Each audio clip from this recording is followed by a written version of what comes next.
The thing is, right now, the biggest struggle for the All Blacks is keeping their players on the field. They have 4 major injuries right now. Amoni Narawa has gone back to New Zealand. Absolutely devastating news for him. The back injuries ruled him out of his first ever Rugby World Cup. Before it even got started, news confirmed that Ethan Blackadder will come across. He'll be landing on Monday in France. Let's talk about him first. He brings exactly what the All Blacks need, Mils: physicality. That's why he never stays on the field, because he is so intense with everything he does. Yeah, so you've just talked about guys getting back on the field and staying off the field. Please stay on the field. I know, and this is the sort of guy that just throws his body at everything, not just in game, but also at training. And that's perhaps sometimes when he's sort of more vulnerable, he hasn't got the balance right in terms of just pulling back, because he feels good about hitting bodies and hurting people. I think they need it. I think it's probably a little bit of a blessing in disguise. Shannon Frizzell's gone down. They were a little bit short, weren't they? And very, very light in the Lucy department. And now, Captain Sam Cane had back spasms. So to bring him back into the fold, into the mix, to bring that sort of energy, having been out, and perhaps motivation for guys, I think that might be possibly, something that just kick-starts this All Black team. Well, hopefully. Really unfortunate for Sammy Penny-Finau, we must say, because he had been part of that original squad. But what are the differences between these two players? But Ethan wasn't fit. I mean, he'd been fit for selection. He probably might have been in the squad ahead of Sammy Penny anyway. So the fact that Ethan's gone and played some rugby, it was great footage of his Tasman Markle teammates.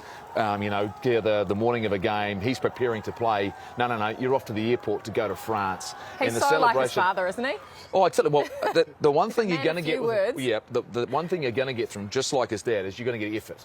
Effort from minute 1 to minute 80. If he can make the 80. But he's going to put it on the line. I think he'll have to come in immediately and he'll have to play. He'll have to get as much rugby under his belt, because the All Blacks may need him. But the fact that we're not hearing that Shannon Frizzell is closer is a concern for me, is the fact, because we saw, I think, in that first game, just the different element he brings to the All Blacks. I think there'll be some hard conversations now about selection, about what might happen if Shannon Frizzell doesn't recover quickly. All of a sudden, that option of Scott Barrett going to 6, I still think becomes a conversation, because size is going to be important. We've seen that. We've seen already the big teams, England, South Africa. We're going to talk about them a little bit later on in the show, exactly what they're going to bring. Absolutely brilliant to see Brodie Retallick come back and play 11 minutes on the weekend. Yes, it was forced due to injury. He was forced onto the bench, but he's ready and he's available. Tyrell Lomax, a couple of weeks away still, of course, with that quad tear. Shannon Frizzell still unsure when he will return to play. They're hoping that it'll be during the pool matches. Jordie Barrett, it sounds like he could be available for the next test of the Rugby World Cup with his knee. Sam Cane, back spasms. We're hearing that it's not too bad. But Mils, can the All Blacks win the Rugby World Cup? Can they win a really hard quarter-final without their number 1 team, with those 4 frontliners out injured? Oh, it's a tough ask when you speak of those guys that are out. Can they win it? There's a bit of time. Okay, there's a bit of time to get some of those players back, and they're in key positions. But also, I think you talk about the physical well-being of these guys, but sort of, I'd like to know sort of where they're at now mentally. They've just come off a comprehensive sort of win from the Springboks in Twickenham. That would have dented their sort of motivation a little bit. They've gone out now and played the French at home. They haven't won that game. It's back-to-back losses.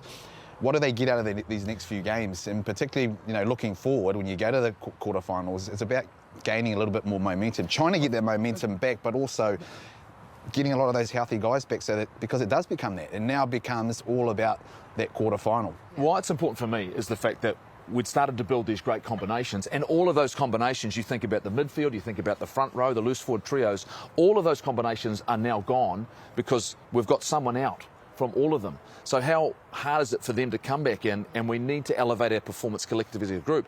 The team we're going to name probably to play Namibia, then on to Italy. If some of these guys aren't fit, it's not the sides that have been successful already this season. So health is probably, to me, the most critical part of the All Blacks campaign right now. Well, we know the All Blacks have always had this aura about them. International teams have feared playing the All Blacks, but they've really struggled against these top 4 nations in the world over the last 12 months, haven't they? I mean, just the losses to South Africa and France in the last 2 weeks. Of course, we know what happened in the Irish series last year. Do these top teams still fear the All Blacks, Jeff? Well, look, so much has been talked about the fact the All Blacks have now lost their first pool game in Rugby World Cup history. Look, I don't think that aura has been there for a long time in regards to that. I don't think these teams, Mills, no longer fair playing against the All Blacks because the margins have become so close between these sides. And when you're good enough and talented enough like these two teams, or multiple teams are, and the nature of the way they play, and the fact there's no doubt that the All Blacks have gone through a big changing of the guard in their group. And like you say, teams have created history. So this aura, there's no doubt the respect's still there, Mills, right? The respect of the legacy, the history, all of that around the All Black jersey. But ultimately, these guys are professional athletes. They believe they can go and compete on any given day. So I don't think it's necessarily gone. I just think it's a different phase of the game now. It's just international footy. Oh, it's more competitive now, isn't it? And results have possibly sort of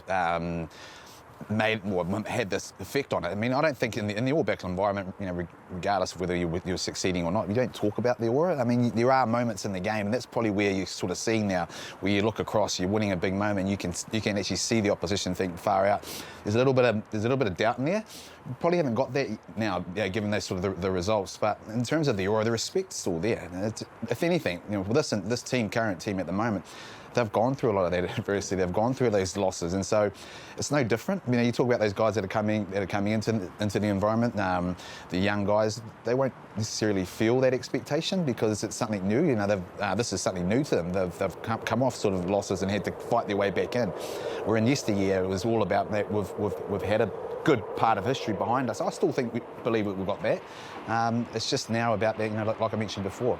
Mentally, how does that affect, the All Blacks and their motivation going forward now? I mean, it's all well and good beating teams like Argentina and Australia, but how do you actually get 80-minute performances against these top nations? Because 50, 60-minute performances, they're not good enough, are they? Well, it has been at times because beating South Africa in South Africa last year, that was a remarkable performance. That's probably the one 80-minute performance I look at and go, you know what, that was one of those games. What we did is what we can do. Now, there's been a lot of conversation. I've started reading about the fact that the All Blacks can't play for long periods of time.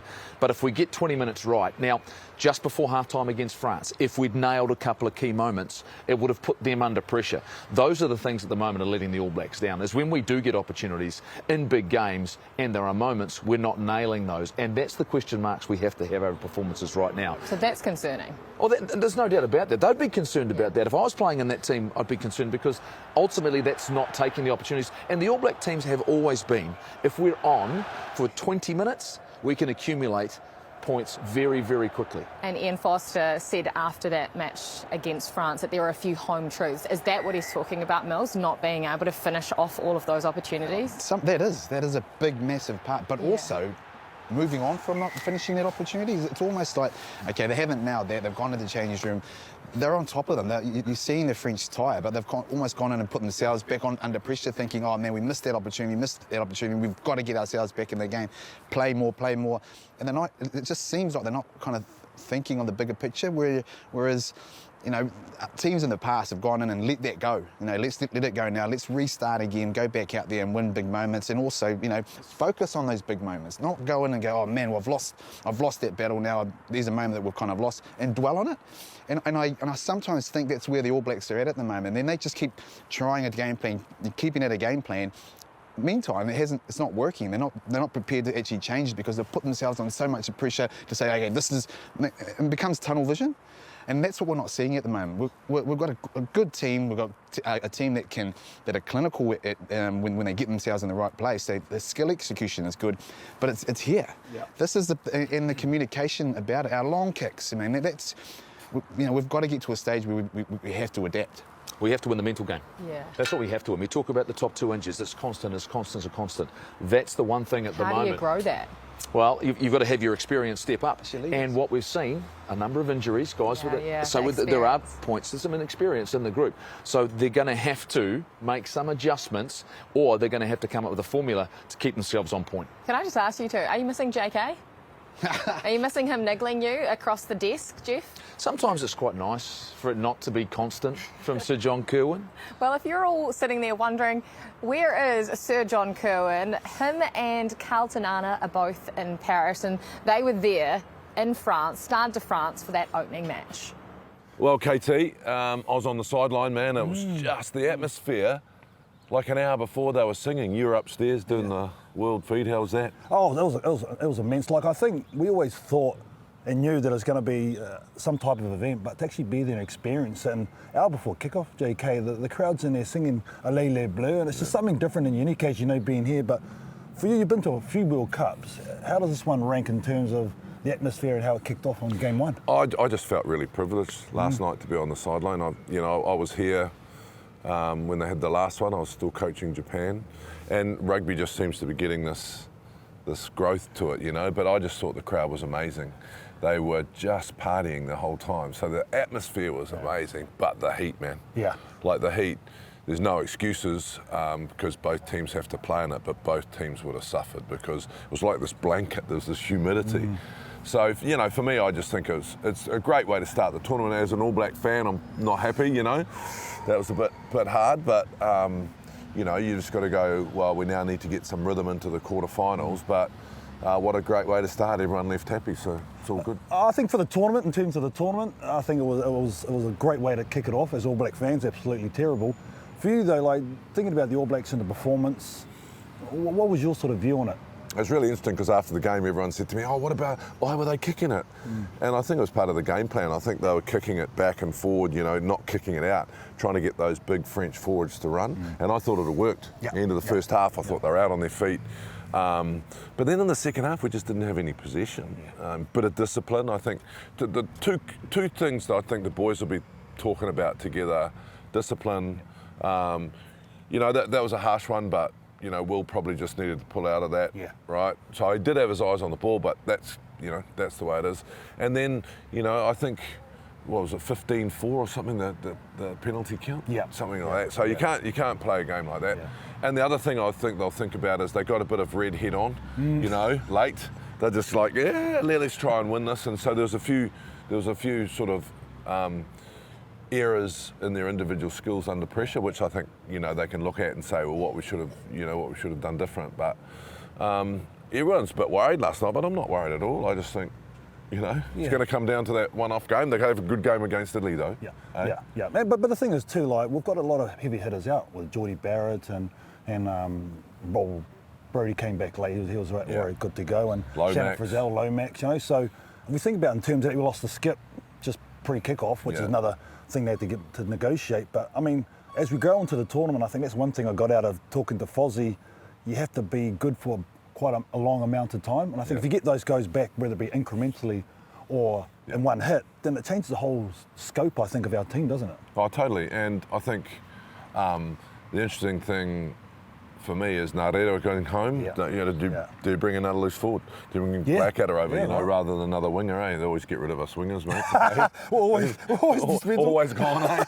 This is our last. This is our last gig doing this because the two wingers were getting punted. Gone, mate. You're gone. Bring the front rows in. But I've been looking forward for not only the All Blacks but the tournament as a whole. What's your thoughts? Can't wait. I think it's going to ramp up now. So it's just a neat atmosphere. I can't wait. I think it's about time you go get us a coffee. That's us, isn't it? Yeah, coffee time. All right. Au revoir. Au revoir. Let's go get an espresso. Well, JK doesn't have to be in New Zealand to have espresso about 10 times a day, does he? He's on tour. That's what he is. He's in France. He's on tour. He's doing it well as always.